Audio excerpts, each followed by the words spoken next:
Hello, welcome to the Pikes Peak Library District's Law Collections tutorial video on using Legal Information Reference Center. Legal Information Reference Center is one of the library's databases that has electronic copies of all of the Nolo titles. Nolo books are a secondary source that is used for legal research, and they are books that cover a wide range of topics in easy to understand language. Let's take a look at where to find this database going through the library's website. So we're going to begin at ppld.org. Once you are on the library's website, look for this link over here on the right that says Research and Learn. So click on that. That'll open up this pop-up box, and then we want to go into Search by Subject here on the left-hand side. So click on that. Then once you are on this page, you will see an alphabetical listing of all of our different subjects guides. So let's go ahead and scroll down to law. From here, we want to find the main guide that's called Law and Legal Resources. And let's click on that. And then look over on the left-hand side, and you want to find this blue box that's labeled Legal Databases, and click on that. Then here in the center of the page, you will see all three of the library's legal reference databases. In the center is Legal Information Reference Center. And this is a database that you can access from any of our library locations, as well as from home with your library card and PIN. So let's go ahead and click on that. If you are accessing this from home, before this screen pops up, you will get one that'll ask for your library card number and PIN. You can enter that information and it'll just push you into the database. If you are at one of our libraries, that step will be skipped and you'll just jump right into the database. If you don't have a library card, you can always come into any of our facilities and use the database there. So next, I just want to talk a little bit about the layout of the home page. So along the top here, you will see the search bar. So here you can search by topic area, by the name of the book, really anything. Over here on the top right, you will see a link for My EBSCO. This is if you wish to set up an account. One of the benefits of that is that you can save chapters and articles in your account, but you don't need to have an account to use the database. But if you do set up a My EBSCO account, then you can use all of these links over here on the left-hand side.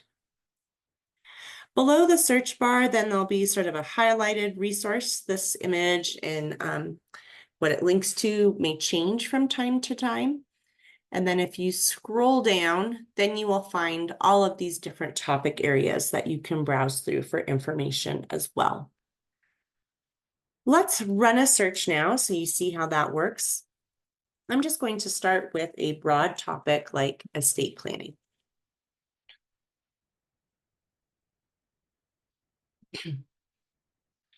When I end up on this page, my results will always have sort of a similar look. So at the top, you will always get one of these topic overviews. This is just going to give you a broad overview of what estate planning is. You can see this is coming out of an encyclopedia resource. And then below it, we'll have the actual chapters from books that they feel like are relevant to what you searched. Along the top here, we also have a few other options. And so you have the ability to apply filters to this search if you want to narrow things down, since we have 155 results. And so you can always set a date range, the type of source, maybe the specific subject.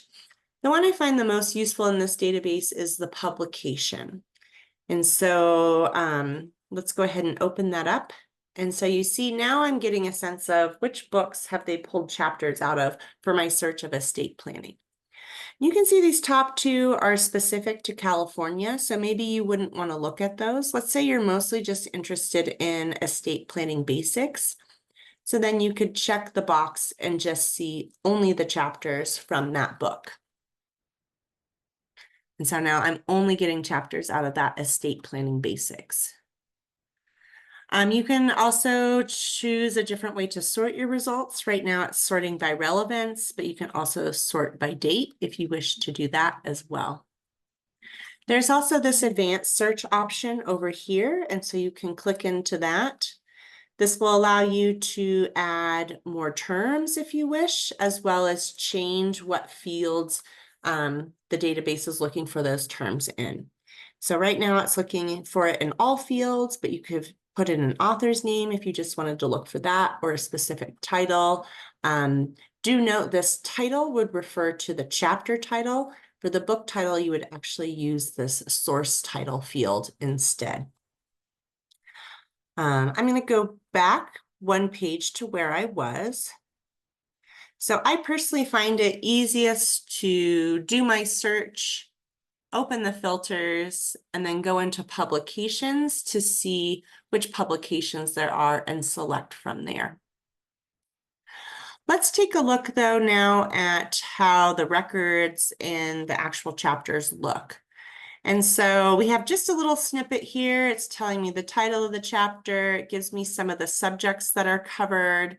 And then it's also telling me when it was published, what book it was published in, and who the author is.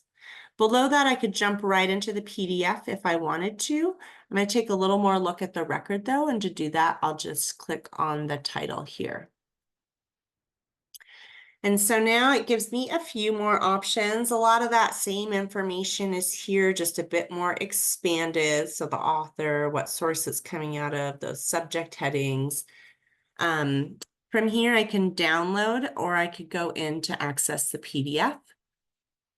So let's go ahead and do that now. Okay, and so now I can actually read the chapter of the book. I also have a few more tools over here. So if I wanted to download this chapter and read it offline, I could do that. If I wanted to listen to it, they have the ability to do that.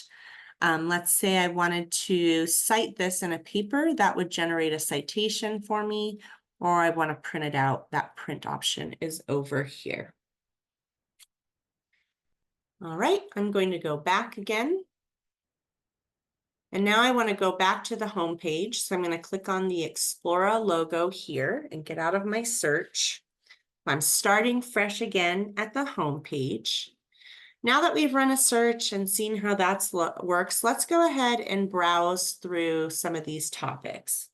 The first thing I want to talk to you a little bit about is some additional content in this database in the form of legal forms. And so you have this link here that says legal forms by state, and then you also have this browse Nolo legal forms. Let me show you first this legal forms by US state. So I click that, now it's brought it up into the main part here, so then I have to click again. And then it gives me this PDF. And what this PDF is comprised of is it's just going to be links to the various courts in the different states.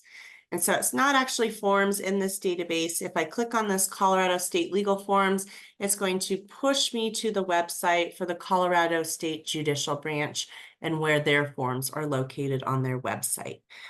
So in my opinion, it's probably best just to go to the court's website if court forms is what you're looking for. So let me go back again. And then back again to the home page. So I'm clicking on the logo. And then I'm going to scroll down, and now I want to look at this Browse Nolo Legal Forms. And so when you come in here, it's going to give you a bunch of different categories. And where these forms are coming from is in a lot of the Nolo titles, they will have some basic templates for different types of legal forms. My one word of caution with this is that a lot of these forms are not going to be state specific. So if you're dealing with a particular area of law where you do need to make sure you're complying with that state's laws, this is not the best place to get your forms. For that, I would recommend the library has a database just called Legal Forms, and we have the Colorado specific collection. But again, you can just find some basic templates in here. And so that'll give you, information that might be useful to you as well. All right, let's go back one more time to the home page. And then the last thing I want to talk about is just browsing through these categories and how that works. So let's just choose a category. And when you open that up, it's going to break it down into even more subcategories. Okay, so let's say I'm interested in copyright.